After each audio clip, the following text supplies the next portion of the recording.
উনি অনেকগুলো হাদিস বর্ণনা করেছেন। আব্দুল্লাহ ইবনে আব্বাস উনি অনেক বড় একজন সাহাবী। উনার ব্যাপারে মুহাদ্দিসগণ বলেন, মুফাসসিরগণ বলেন, সাহাবা ইকরাম বলেছেন রইসুল মুফাসসিরিন। আল্লাহু আকবার বলেন। আব্দুল্লাহ ইবনে আব্বাস রাদিয়াল্লাহু আনহুর ব্যাপারে বলেছেন রইসুল মুফাসসিরিন। রইসুল মুফাসসিরিনের অর্থ হচ্ছে মুফাসসিরিনদের বাপ, মাথা। দুনিয়ার মধ্যে যত মুফাসসির আসবে, যত ব্যাখ্যাকারক আছে, ইতিপূর্বে যারা ছিল সবার মাথা হচ্ছে আব্দুল্লাহ ইবনে আব্বাস রাদিয়াল্লাহু আনহু।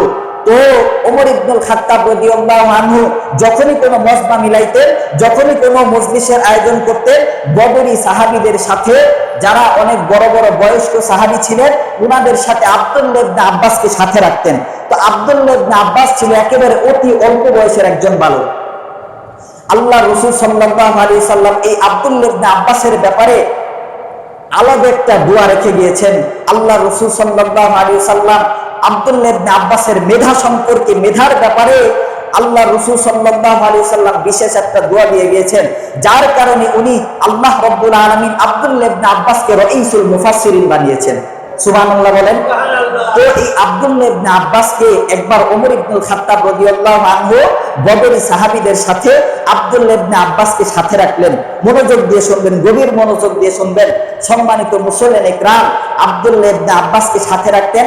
তো সিনিয়র জুনিয়রের একটা বিষয় আছে। মনে করেন আমি আপনাদের মসজিদে আছি, অল্প বয়স হোক আর যেটাই হোক, তো আপনারা অনেকেই সিনিয়র আছেন বয়সের দিক থেকে, তো আমাকে সবখানে রাখা এটা আপনাদের একটু আনইজি লাগতে পারে। তো বয়স অল্প, তো ঠিক এমনই ভাবে আব্দুল্লাহ ইবনে আব্বাসকে ওমর ইবনুল খাত্তাব রাদিয়াল্লাহু আনহু সবসময় বদরি সাহাবীদের সাথে রাখতেন, সিনিয়র সাহাবীদের সাথে রাখতেন। তো ওই সিনিয়র সাহাবীরা হযরতে ওমর ইবনুল খাত্তাব রাদিয়াল্লাহু আনহুকে ডাক দিয়ে বললেন, ওগো, এটা তো বাচ্চা, আমার ছেলে বয়সী, তো আমাদের মজমার ভিতরে, মিটিং এর ভিতরে আব্দুল্লাহ ইবনে আব্বাসকে রাখা এটা কি সমীচীন?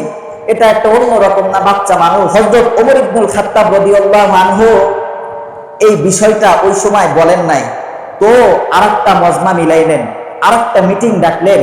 মিটিং এর মধ্যে বদরি সাহাবী উপস্থিত, নেতৃস্থানীয় সাহাবা ইকরাম উপস্থিত, যারা সিনিয়র সাহাবী আছেন ওনারা উপস্থিত। এই উপস্থিত সাহাবা ইকরামের মধ্যে গভীর মনোযোগ দিয়ে শুনবেন। মুসলমান বাবাজি, আল্লাহ রাসূল সাল্লাল্লাহু আলাইহি সাল্লাম আব্দুল্লাহ ইবনে আব্বাসের ব্যাপারে, মেধার ব্যাপারে এমন একটা দোয়া দিয়ে গিয়েছেন, যার কারণে আব্দুল্লাহ ইবনে আব্বাস রাদিয়াল্লাহু আনহু রইসুল মুফাসসিরিন হয়ে গেছেন। আল্লাহ রাসূল সাল্লাল্লাহু আলাইহি ওয়াসাল্লামের খুব নিকটবর্তী একজন বান্দা হয়ে গিয়েছেন, ব্যক্তি হয়ে গিয়েছেন। এ মুসলমান বন্ধু, গভীর মনোযোগ দিয়ে শুনবেন গো। হযরত ওমর ইবনুল খাত্তাব রাদিয়াল্লাহু আনহু একটা মজমা মিলাইলেন। এই মজমার মধ্যে সকল সাহাবা ইকরামকে ডাকলেন, বদরি সাহাবা ইকরামকে ডাকলেন। এ মুসলমান বাবাজি, গভীর মনোযোগ দিয়ে শুনবেন গো। এই মজলিসের মধ্যে আব্দুল্লাহ ইবনে আব্বাসকেও ডাকা হইল। আব্দুল্লাহ ইবনে আব্বাসকে যখন ডাকলেন, বদরি সাহাবা ইকরামের মধ্যে ওমর ইবনুল খাত্তাব রাদিয়াল্লাহু আনহু সুন্দর করে সূরাতুন নাসরের একটা আয়াত বললেন। সূরাতুন নাসরের আয়াতটা বলার পর ইযা জাআ রাসূলুল্লাহি ওয়াল ফাত, এতটুকু অংশ বললেন। এই বদরি সাহাবীদের মধ্যে বলার পর ওমর ইবনুল খাত্তাব ডাক দিয়ে বললেন, বলো তো দেখি এটার গোপন রহস্যটা কি, এটার গোপন ইঙ্গিতটা কি, এটা দ্বারা, এই আয়াত দ্বারা, এই সূরা দ্বারা তোমরা বুঝেছো কি? তোমাদের বুঝ শক্তিটা আমি একটু জানতে চাই। মুসলমান বন্ধু, ওমর ইবনুল খাত্তাব যখন বদরি সাহাবা ইকরামের মধ্যে এমন ভাবে ডাক দিয়ে বলল, এক একজন সাহাবী সুন্দরভাবে উত্তরে বলছেন। একজন সাহাবীকে ডাক দিয়ে বললেন, ওমর ইবনুল খাত্তাব বললেন, গোপন রহস্যটা কি, গোপন ইঙ্গিতটা কি, সূক্ষ্ম বিষয়টা কি? তো ওই সাহাবী ডাক দিয়ে বলল, এটার মধ্যে, এই আয়াত দ্বারা আল্লাহ রাব্বুল আলামিন আমাদেরকে একটা মেসেজ দিয়ে দিয়েছেন। মেসেজটা হইল, যেহেতু আমাদের বিজয় হয়েছে, এই বিজয়ের দ্বারা এই বিজয়ের শুকরিয়াদান আমরা যাতে বেশি বেশি আল্লাহর গুণগান আদায় করি, আল্লাহর নাফরমানি থেকে ফিরে আসি। এরপর অনেক সাহাবায়ে কেরামকে আবার জিজ্ঞাসা করা হইল, হযরতে ওমর ইবনুল খাত্তাব রাদিয়াল্লাহু আনহু আরেকজন সাহাবীকে ডাক দিয়ে বললেন, এটার গোপন ইঙ্গিতটা কি, এটার গোপন রহস্যটা কি? এ মুসলমান বন্ধু, গভীর মনোযোগ দিয়ে শুনবেন। অনেক সাহাবী নীরব হয়ে আছেন, অনেক সাহাবী উত্তর দেয় না। এইবার আব্দুল্লাহ ইবনে আব্বাসকে ডাক দিয়ে বললেন, আব্দুল্লাহ ইবনে আব্বাস, ইদা জাআ নাসরুল্লাহি ওয়াল ফাত, এটার গোপন ইঙ্গিতটা তুমি আমাকে একটু জানায়া দাও, গোপন রহস্যটা একটু সকল সাহাবায়ে কেরামের মধ্যে বর্ণনা করো।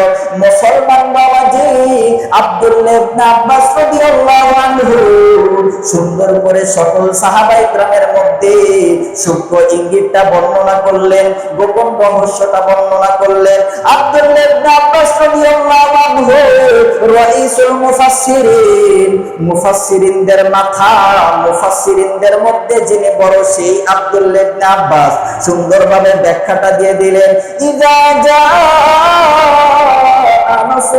নাসরুল্লাহি ওয়াল ফাত, এটার দ্বারা আল্লাহ রাব্বুল আলামিন সূক্ষ্ম একটা ইঙ্গিত দিয়ে জানিয়ে দিয়েছে, আপনার আমার নবী, বিশ্ব নবী, সরওয়ারে কায়নাত বিশ্ব নবী জনাবে মুহাম্মদুর রাসূলুল্লাহ সাল্লাল্লাহু আলাইহি সাল্লামের ইন্তেকাল নিকটবর্তী হয়ে গেছে। জোরে কোন আল্লাহু আকবার। আল্লাহ রাব্বুল আলামিন রাইসুল মুফাসসিরিন আব্দুল্লাহ ইবনে আব্বাস রাদিয়াল্লাহু আনহু সুন্দরভাবে সকল সাহাবায়ে কেরামের মধ্যে ঘোষণা দিয়ে দিলেন, সূক্ষ্ম ইঙ্গিতটা দিয়ে দিলেন যে এই আয়াত দ্বারা, এই সূরা দ্বারা আল্লাহ রাব্বুল আলামিন বুঝাতে, তার মানে বিশ্ব মানবতাকে জানিয়ে দিয়েছেন যে নবীজি সাল্লাল্লাহু আলাইহি সাল্লামের ইন্তেকালটা ঘনায় আসে, নিকটবর্তী হয়ে আসে। যেহেতু বিজয় হয়ে গিয়েছে, মক্কা বিজয় হয়ে গিয়েছে, মুসলমানদের এখন বিজয়ের জয় জয়কার। তো এই নবীজিকে দুনিয়াতে আগমন ঘটানোর উদ্দেশ্য এটা ছিল, ইসলাম বিজয় হবে, ইসলামের জয় জয়কার হবে।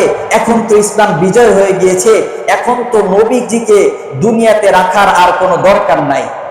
তো এই ব্যাখ্যাটা যখন রাইসুল মুফাসসিরিন আব্দুল্লাহ ইবনে আব্বাস রাদিয়াল্লাহু আনহু দিলেন, ওমর ইবনুল খাত্তাব রাদিয়াল্লাহু আনহু ডাক দিয়ে বললেন, সত্য বলেছো।